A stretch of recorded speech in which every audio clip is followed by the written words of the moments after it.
in Columbus? That's a different wood pile, I reckon. Oh, okay. But anyway, he's got a cool sighting he's going to tell us about.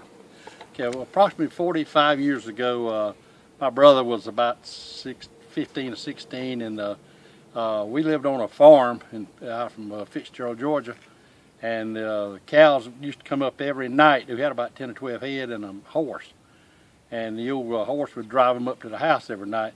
Well, they didn't come up that night, so my brother had gone over the hill there. It was a big old long lane, about probably a half a mile long, and he went over that hill and he saw the cows down at the bottom.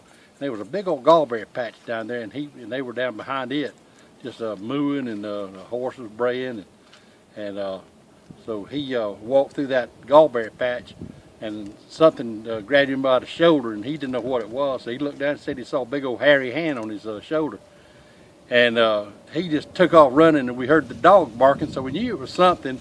Heard the dog fighting with it, and so he came running over the hill, and the cows come right behind him, and he was outrunning the dog and everything, coming back over there. But we had some hunters that went in there to hunt it, and they couldn't find anything. So right across from our house was a big old pasture, and they had some woods in it.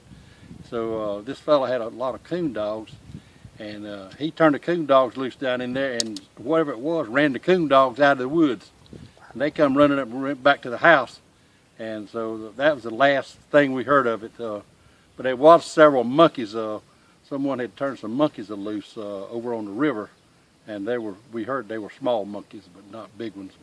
So we never did find out what that was. And where was this at? This was in a little town called Irwinville, Georgia. It's about 10 miles west of Fitzgerald, Georgia. Wow. And how long ago was that? It's been about 45 years ago. Wow. Yeah. Man, that's an awesome encounter. I appreciate your time. Okay. Thank you You're so much. welcome.